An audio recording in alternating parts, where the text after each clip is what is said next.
Good evening and welcome to another episode of A Contagious Smile Unstoppable. I am Victoria with my incredibly handsome, sexy, wonderful soulmate, Michael. Whatever. Howdy, y'all. I have to tell you that when I was talking earlier, doing a kind of a meetup thing for other podcast hosts, sorry, my husband's being very loud over there with his stuff he's working on. They asked me how I would summarize this particular podcast that we do, babe. And I said, it's the redhead and the redneck. Oh, Lord. But it's cute, right? That's cute. So, So we have lots to talk about today. Not that that's surprising. And of course, my stucco's here, mama's baby boy. Stucco That's Squad. We could talk about Stucco Squad before we end the show tonight. I wanted to take a minute, first of all, and let's say happy birthday to Rusty, our other amazing sweet baby. He is 2 today. He is just the sweetest baby ever, next to Stucco, of course. So it's his birthday, and we're doing all sorts of sweetnesses for him. And we have really had an eye-opening experience. My husband got to kind of see firsthand how I advocate for domestic violence. He has seen it in the background, but not up close and personal, step by step along the way. And as an outsider looking in, what are your thoughts about this so far? Um, well, it's quite different, than what I'm used to. You really, as I guess the advocate, you mostly hear one side of the story. I'm assuming, but you need the other side of the coin to get the big picture. No different than when I was a cop and I'd arrive on scene. You had to get the totality of circumstance. Listen to the victim, listen to the alleged suspect, look at the scene, and look at both of them. So I'm getting a bigger insight on what y'all go through when you advocate. Well, I've had people ask me what it is like for an advocate. And you know how I am when it comes to talking about me, I don't do very well. I can talk about everybody else all day, but I can't talk about myself. So, how about answering that question for our listeners as to what is it like? What is it like watching me? Because you've only seen it from the back way. You've never seen me actually in action being that advocate. And due to circumstances that we aren't able to talk about for many reasons, we can kind of be very generic about it. So you arrived on the scene with me to a situation that was involving domestic violence with kids involved. And um, we ended up going over there with lots of food and some groceries and diapers and pull-ups and wipes and stuff since they didn't have any. And you got to see what it is I've done for almost 20 years, and that's your first time really seeing it as it actually happened unfold. So many listeners want to know what that's like on the outside because maybe that's what they need to know before they take that step to get out. And they want to know what it's going to be like to have somebody come in. Are they interrogating them? Is it like getting abused all over again? What do they expect?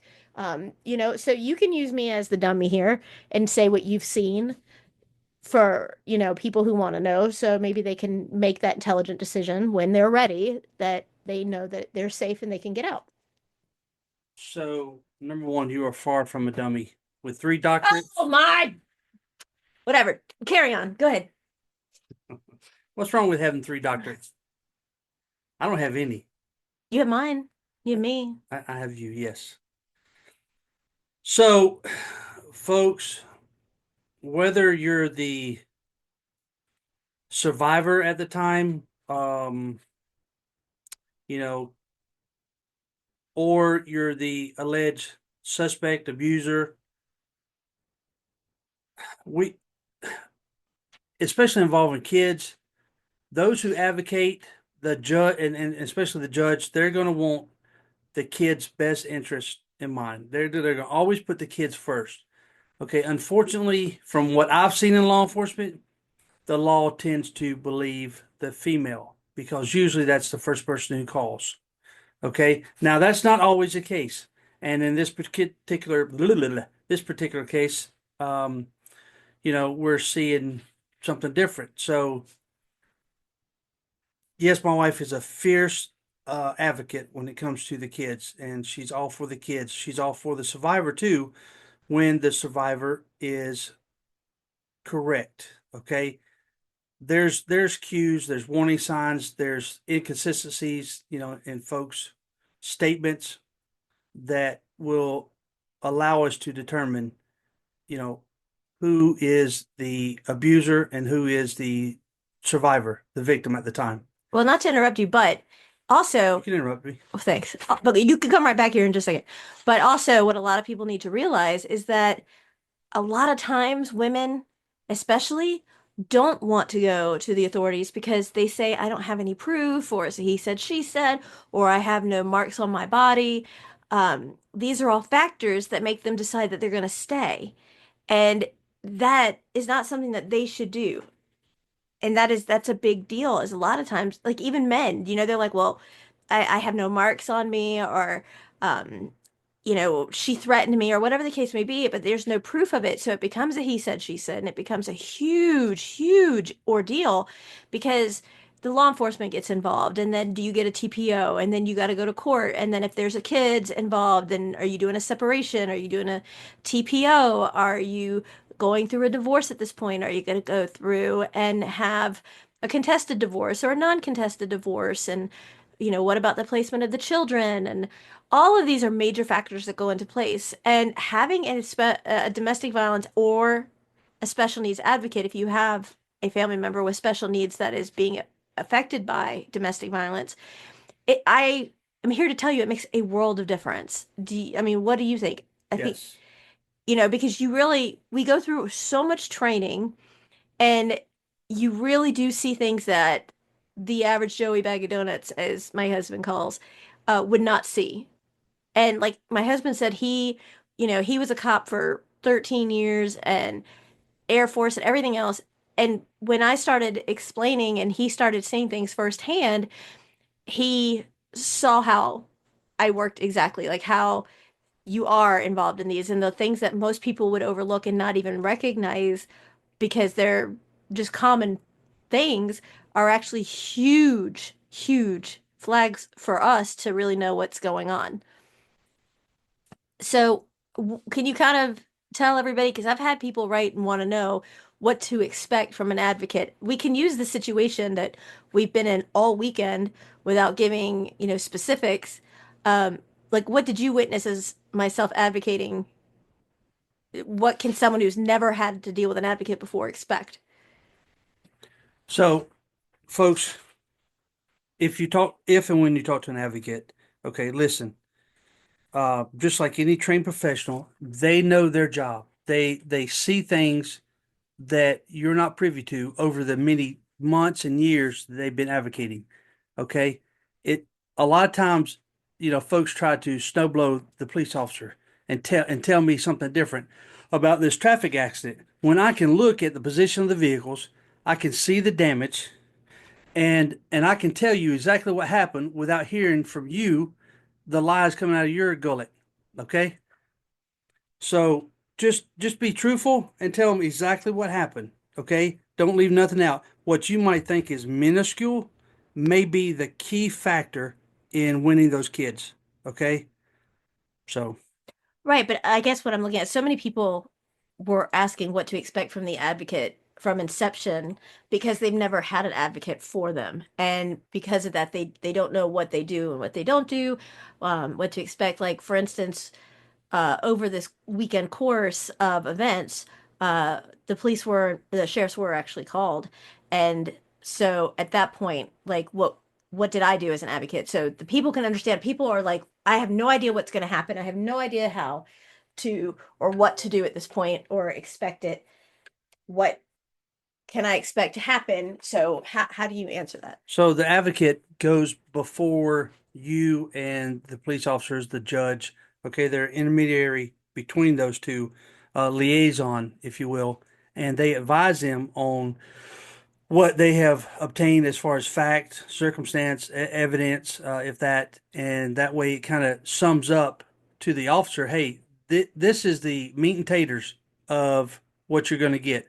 Now, now you can go listen to their story, their side, and then, file a police report from there.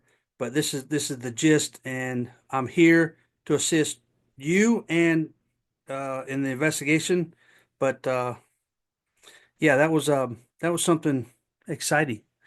See my wife in action. Well, when the sheriffs arrived on the scene, my husband, who has never seen me actually ineffective of being on a call like this, I immediately got up and started to approach the officers. Well, the all you know is that the officers know that there's a domestic dispute, domestic violence situation happening. They don't know what level, and as my husband will tell you, that is the most dangerous call that an officer goes on. Yep. And when I started to approach the officer, I made sure he could see my hand because I don't have another one. And I walked up to him and I said, You can have mine. "Thank you." I said, "Sir, I am not a threat to you. I am a domestic violence advocate. I am here to discuss things with you." I told him that both my husband and I are armed, and I advised him where the weapons were, and I advised him that this is what I knew thus far. And I gave him the rundown. I reminded him we didn't pose a threat to him. I let him know where the firearms were. And I made sure when I approached the officer, or the deputy rather, that he had visibility of my hands at all time because he doesn't know. He's on high alert. He is like tunnel vision, adrenaline, because this is the call that takes so many officers' lives. And so, Why is that? Why is that? Because you've got emotions out the wazoo going right. on. Then let's say, okay, I believe Mary, okay, as a police officer, I believe Mary, Mm-hmm. and I say, Mary, I'm going to arrest Joey Bag of Donuts, your husband, and I'm going to take his butt to jail. He's going to jail. You hear me, woman? He's going to jail. Well, guess what? Oh, you're not taking my man from me. Oh, That's yeah. my breadwinner. He loves me. And so what? He broke my arm. He didn't mean to. He loves And me. so many times it's this survivor that ends up incarcerated because she has defense wounds or whatever on the abuser. And so the woman ends up going Right. in, or the man in that case. But So now I got to fight Joey to arrest him. Now Mary's jumping on my back, whooping the snot out of me. I've got to call backup because I got beat up by a woman trying to fight a man. and you don't want excessive force charges. And yeah, so a lot of times that happens. I know y'all police officers out there, y'all can, Monday morning quarterback me. But if you haven't been in that situation, I hope you don't. So after I identified who I was and what I did, he approached the person and decided to start asking questions. Now, there wasn't a second deputy on scene. Uh, So they couldn't separate the parties and get each other's stories. But the questions are asked. As an advocate, I stayed, but I wasn't that person's advocate. We were asked to come over because of that situation and because the kids were literally starving without any kind of diapers and major everyday necessities. So, with that being said, the reason we're bringing this up, but you have to forgive us for being so generic. One of the major things people know about me is I am so, so big on confidentiality and protecting the people that I help. And that is because I want them to know that they do have a safe place that unconditionally accepts them and wants to help them. And that's why that is so important to me. And if God forbid you ever have to use it, to the listeners out there, they can expect the same. So the reason we wanted to discuss this was not to tell this family's business, but because men out there are very afraid to come forward because they're afraid nobody will believe them. I'm a man. I'm a man. I can't get hit. I can't get beat. Right. I can't do this. I can't do that. And that's not true. That is not true. A man absolutely can be the survivor of abuse. That's right. Absolutely. And I hate the word victim. And I know that it's really relevant right now. And like everybody says, oh, they're the victim of this or the victim of that. No, and I don't look at it that way because, you know, the minute you arrive on the scene, they're going to say, okay, well, they were the victim of abuse. They were a victim of assault or battery or whatever that case may be. But here's the thing. They are not a victim. They are a survivor. Because the minute it's over, you're a survivor because you survived. And I hate the term victim. I wish they would just do away with it because it belittles the people, in my opinion. In my opinion, it absolutely belittles them. I'm just curious on a complete, yeah, my husband's gonna say I'm on a left field. My husband is actually sewing, but What? he's missing, Did you have to put that in there? but I took pictures. But where is Buttercup's ear? Did Well, one the, of our dogs ate it. it had to be Uno. Buttercup is our daughter's little teddy bear. She's had Okay, yeah, since. this is a great example. I was given the most beautiful donkey when I was born by my grandparents, and I still have it to this day. I purchased the cutest. I don't know if anybody remembers when Brookstone was open, they had it's called a nap, N-A-P, and they had comforters and slippers, but they had these gorgeous bears, and they were so soft and cuddly. And I had purchased one for Faith while pregnant, and idiot, as I refer to him, ripped it into pieces and got rid of it. So she couldn't have it anymore. Well, I ended up buying like 10 of them. And I actually put one of them in the safe deposit box because I know how much my donkey still to this day means to me because it was a symbol of love from my grandparents. So I put a tiny itty bitty little blue dot on Buttercup's paw, and he got rid of about 8 of them. And I don't know how, but whenever he would see it, he would just shred it. So this is actually the original, and it's quite old. And one of our dogs got a hold of it. But we've purchased a couple of more over the years on eBay, so that she'll always have one. And my husband is trying to give it a little touch up. And I was just curious if he had the body parts for it, but it's super sweet that my husband is sitting here and sewing for his sweet little girl. So, like I was saying, you know, if you're in this situation, please don't suppress it. Don't bottle it up. Don't hold it in because then the kids get affected. Do not talk about it in front of the kids. Stay away from that because they're children. And let me tell you from experience, and I'm pretty sure my husband will concur with this, it is not fair to make our children spend their adulthood recovering from their childhood. Yeah. And both of us had to, and it's not fair. It's grown up business. Keep it grown up business. It's just, yes, the kids are probably going to see it. They're going to hear it, but there's no reason to go at the end of the day and sit down with Joey or, Susie or whomever and say, "Do you know what your dad did? Your dad did da da da da da da da." And what you're doing is you're tainting that child away from the parent. And that's not okay. It's not okay. The abuse in this country is getting so crazy in numbers. It shouldn't even be one number. The number should not even be number one. There should not be any domestic violence. Is that ever going to be possible? No.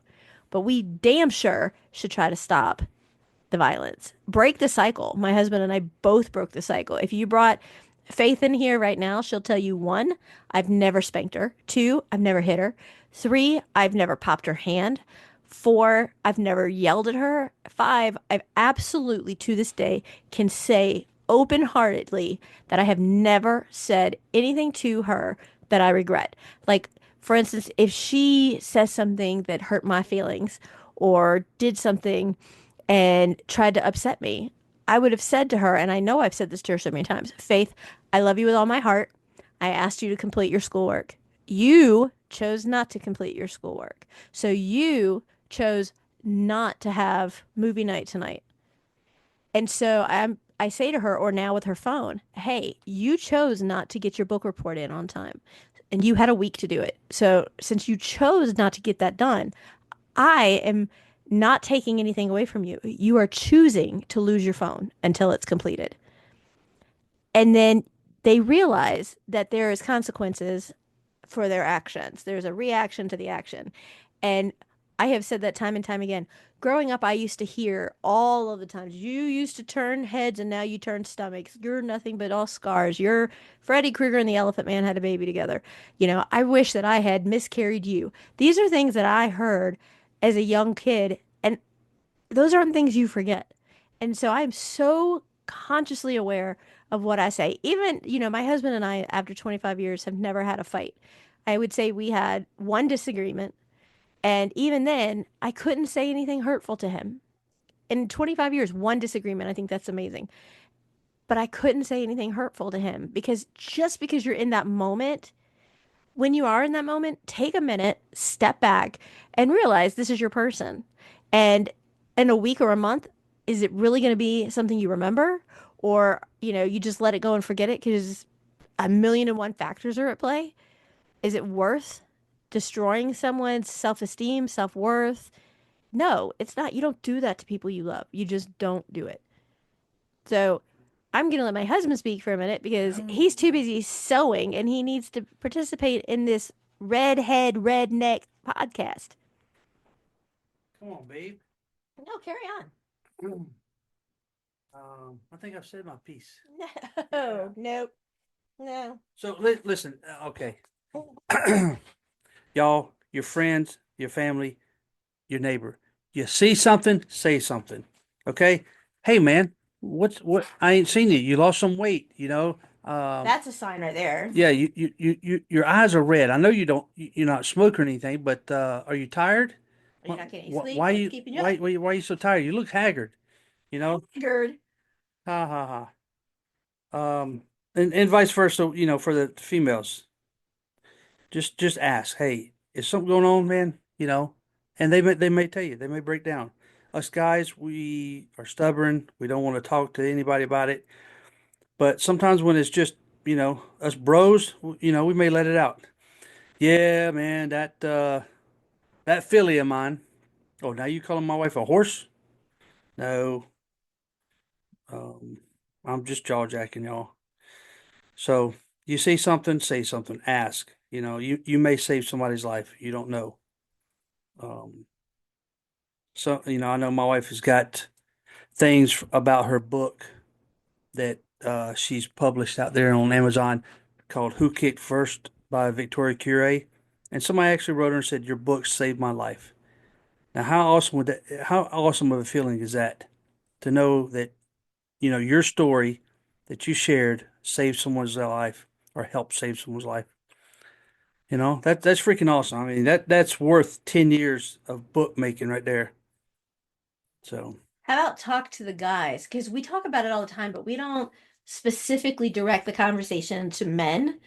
About and you have been so forthcoming and honest about your previous marriages where there's been neglect and abuse, yes, she said previous marriages. but you've been so forthcoming about it.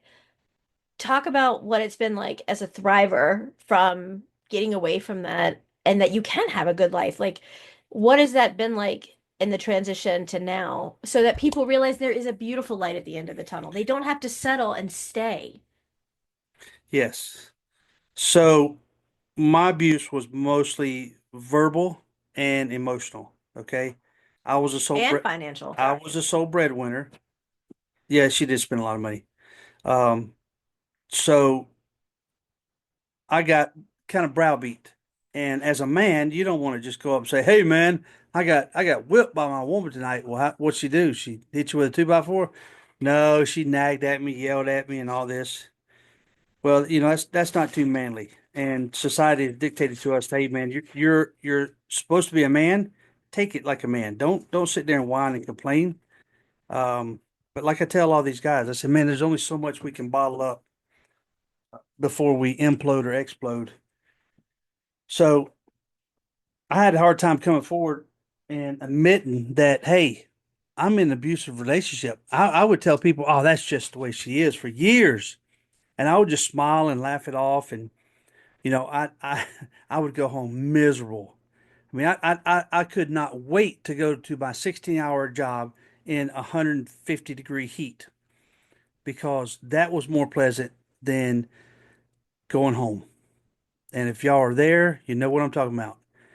When towards the end, when I really started seeing the relationship I was in, I would open the front door and I would see that woman in the kitchen. And as soon as I saw her face, my countenance would drop. I just knew I was in for another argument, another nagging, something. And, this went on for years, you know, just trying to placate her. Yeah, yeah, yes, okay, okay, whatever. And it got to me a lot, so much that I didn't realize it because, the damn tree is too close to you. You can't see the forest, and you don't want to listen to anybody else. You don't want to listen to your friends or family when they tell you this. But um, I heard a recording of my voice during that time, and oh my God, it was like, man, somebody shot my horse. You know, my old Yeller died. I was just a miserable SOB. And it was so bad, y'all. I was putting Crown Apple liquor in my coffee, going to work, drinking. And then it got worse where I would carry a flask to work. And in the bed of our trucks, all of us had a cooler with beer. We drink beer on the way home. Yes, I know I'm a bad influence, but that was me back then. I've changed man now. Uh, yeah, so now I'm with my soulmate, and there's light at the end of the tunnel, y'all. There's a beautiful redhead out there for y'all. Just not this one. This one's mine. And yeah, y'all please go get her book, Who Kicked First on Amazon. That's not what we're talking about. But Well, they need to read it. okay, and what Okay, about it's a hard financial read, abuse, y'all. even with the first one? I want Bring some men to tissues. see, you Men know, can read your book. no, I'm talking about They'll like cry. from the okay, and on the first marriage, the financial abuse you went through. These are things that men maybe don't realize is considered to be financial abuse. And hearing it from a man, is so important because they can resonate with you Guys, I paid for my first wife's boyfriend's college. without knowing it. Yes. Yeah. Go figure. I paid his way through college. I don't know how many years, but when I wised up and found out about it, I stopped that shit. So, yeah, that was the first marriage. Second marriage was a little different. And now I'm in my last marriage, my third. So, enough about me. Let's talk about you. I don't want to talk about me. Toby Keith. Let's talk Oh, about. Okay. Bless Toby. I know, right? We all miss him. He's just a good old boy. So, as Victoria was saying, get you an advocate. Okay. That came out a little country, didn't it? It did. Okay. Well, those y'all listening over in Ukraine, we got a big following in Ukraine. United Kingdom. I thought it was Ukraine. What? Ukraine. Ukraine? No. Ukraine. It's a country. It's a what? It's a country, Ukraine. I'm gonna do something you don't like in a second. No, you're not. You can't because we're Well, on they can listen to us talk country. country. Yeah, that's God. country. Okay. It's like wrestling. No. Yes. Wrestling. Y'all advise her that you put motor oil Yeah. in your car, right? Oil. It is OIL. Oil. oil. You don't say oil. That just sounds funny. Okay, back to wrestling. here's why. No, but this is very important. These are such key important things to talk about, and we've got to discuss this. It's important because there aren't many men. What are you doing with that bear? Give her a little. Did you really?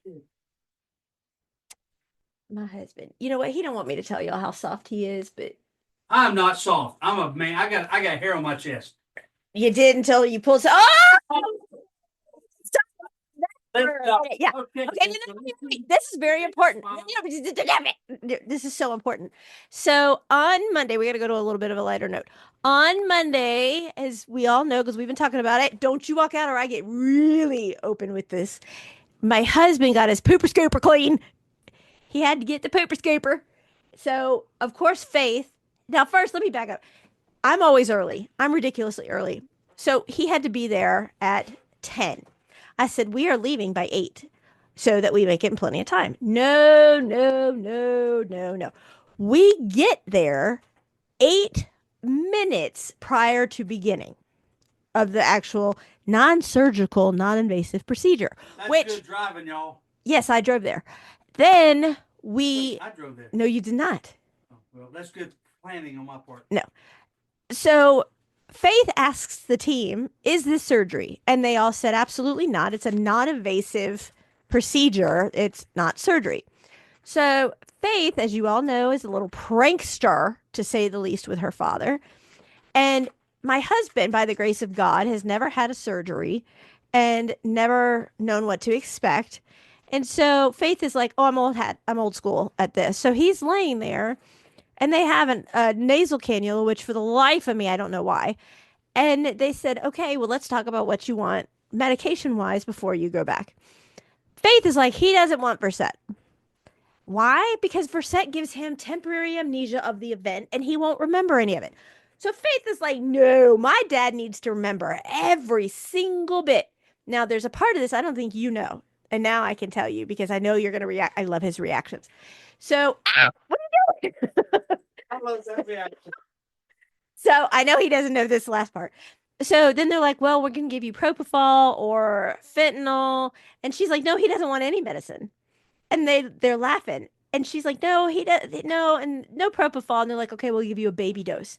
And she touches his hand and she says, Dad, I'm so proud of you because you're embracing the LGBTQ community because you are getting a tube up your butt so you know what it feels like for gay sex. And the whole medical staff lost it. They thought it was hilarious. And she goes, but I really don't know how I feel about you doing a porno about it because they're going to be taking pictures and there's some film involved. And I don't really know how I feel about my dad doing this. They're cracking up.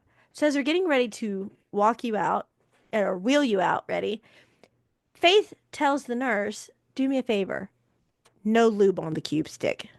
What?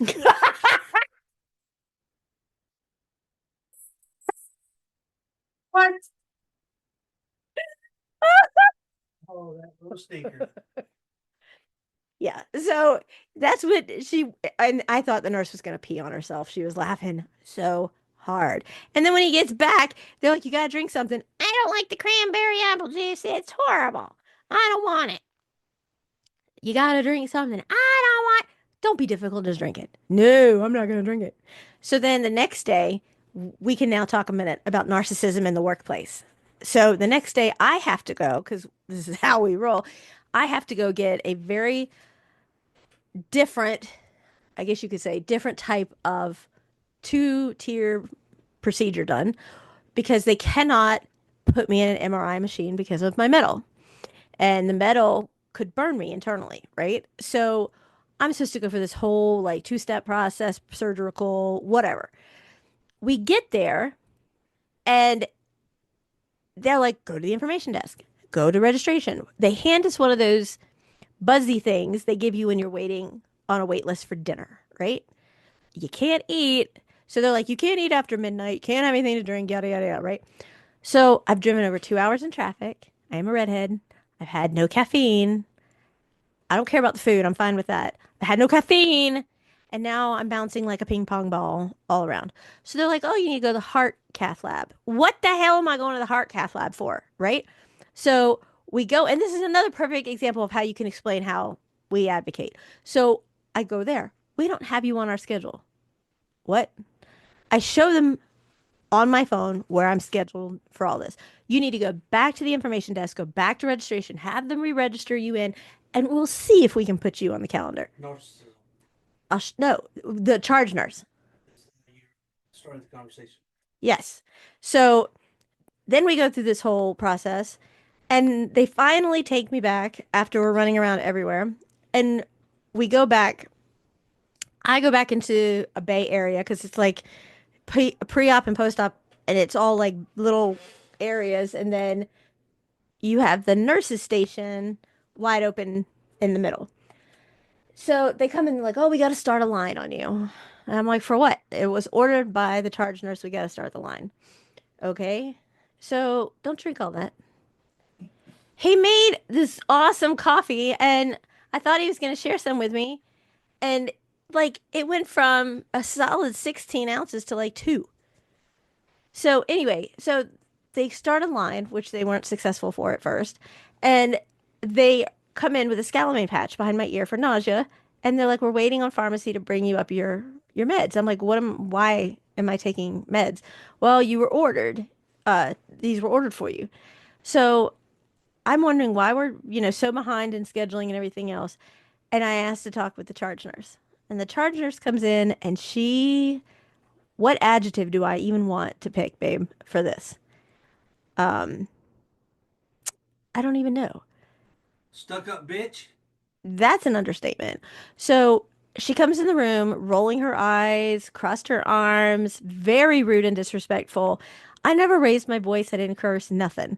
So I text my husband and child, and of course, Faith, who is like the instigator ever, says, um, I want to be back there. I want to see this. I don't want to miss it. So then I see how she is talking so nasty to the staff.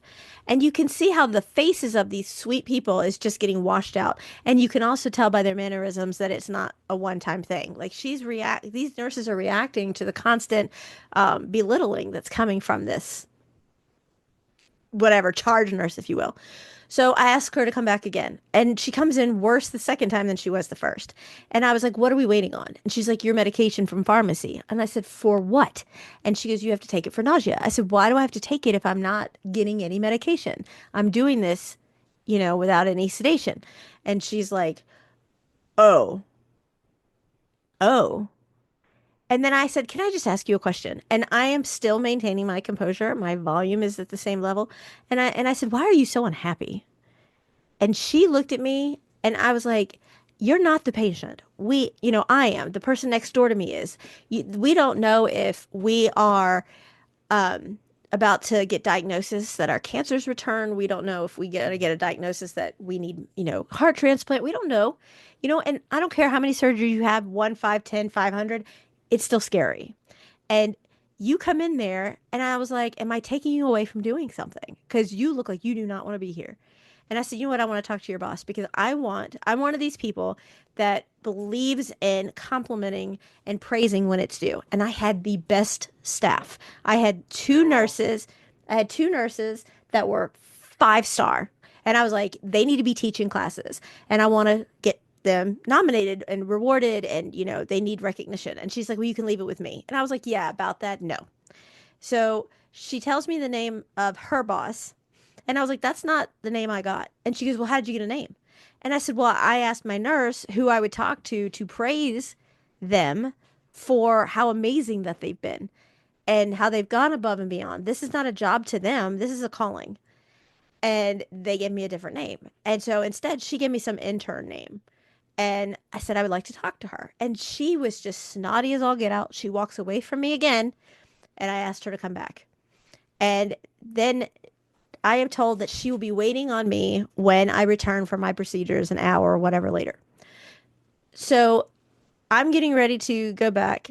And the first thing we do is they are putting a 5-inch plus needle through my spinal cord. And they're doing it with contrast so that they can see from my tailbone all the way up to my neck for placement of a new device. And so once this is done, if you can imagine, I'm on a special bed, and my head. How do you explain this? It's not inverted, but it's like my head is much lower than my feet. Um, so like while I'm purposely not looking because the way they had me, they had this guy wheeling me down, and the only thing I could see is his crotch. Be- What? that's I was backwards. Like my head is down and my feet are up to keep the contrast, in my neck area. And you can't turn your head or whatever. And I'm literally looking at this guy's crotch. So I just started trying to look at the ceiling, which there's nothing exciting about the hospital ceiling. And then I get done with everything and I get back in the room and they said, oh, you can't move for an hour. You have to lay perfectly still. You can't do anything but stay still. So I bring back my family, and as I'm wheeling back in, I was like, please don't let me get anywhere near this. And the guy's like, who? And I looked over, I was like, her. And she's right beside me.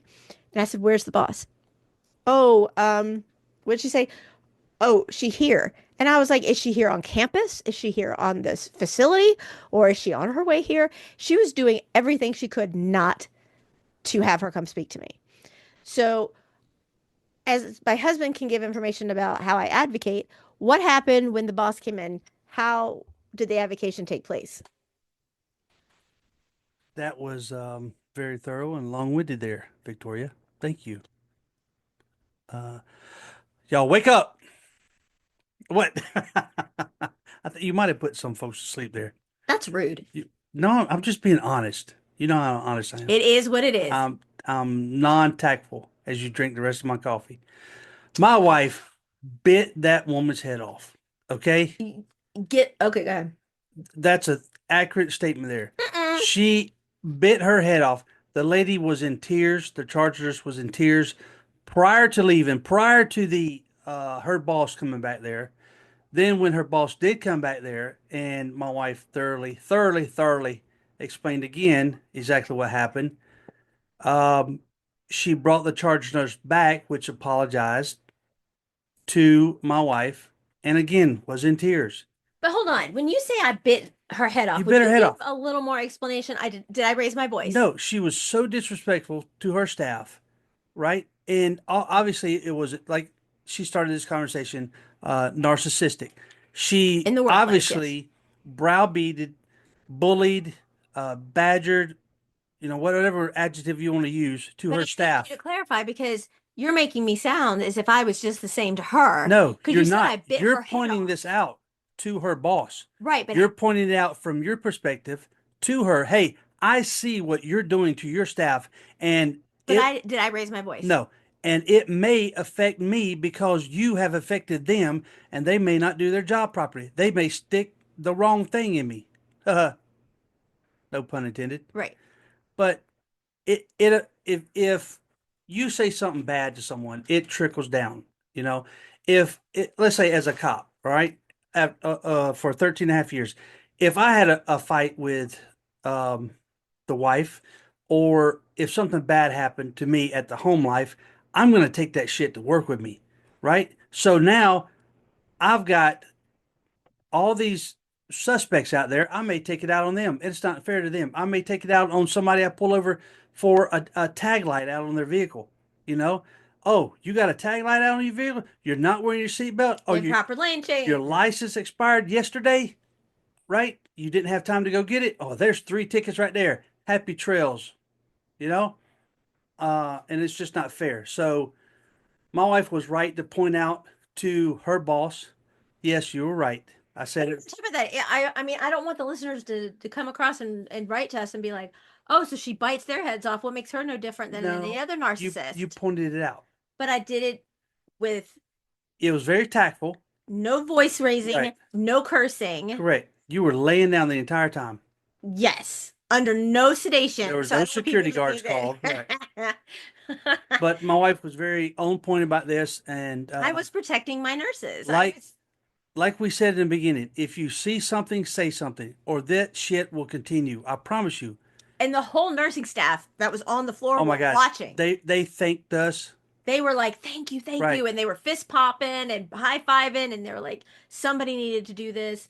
Thank you so much. Because they said if this person ever did anything wrong, she blamed it on the person she Right. went after for the day.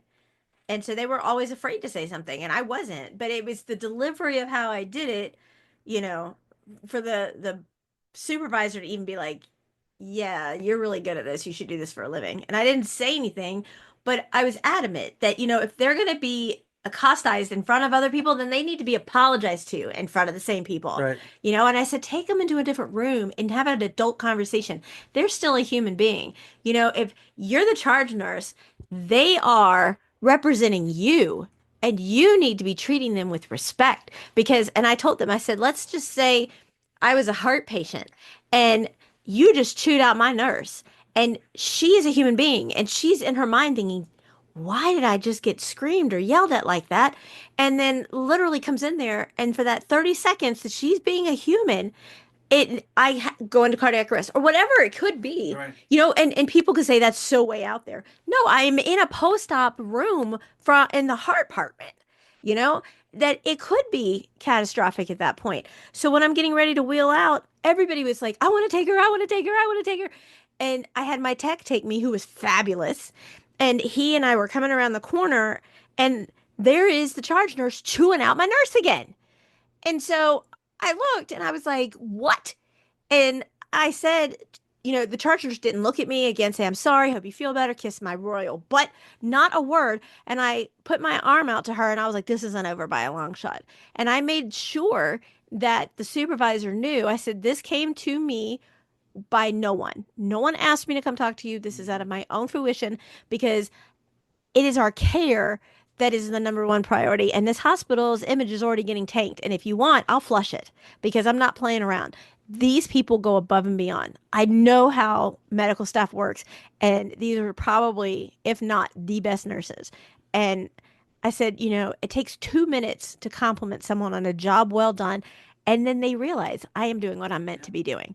But to belittle them into the level that was anyway in front of other people is absolutely not acceptable. Yeah. And she's around the corner doing it again. And I told her, I said, this isn't over. I promise you. It's not done. And I mean, that's Yeah. just a horrible, nobody wants to go into work that way Nope. and know that you're going to have to deal with this. And No, I no made, different in my second marriage. right. And I told the supervisor, I said, I want to have reassurance that none of my attentive staff, rather, excuse me, we're going to get any backlash from this because they didn't do anything. And I want to know that. So she gave me her word, said she'll follow up with me. I know she will not. I'm sure of it. I'm not done because I have the hospital administration's number and I will go to them because this is not, and the only thing I think I said that was a little, but not unfair is I told them, I said, if this was my child in this bed, we'd be in a different ball game. Right. Right.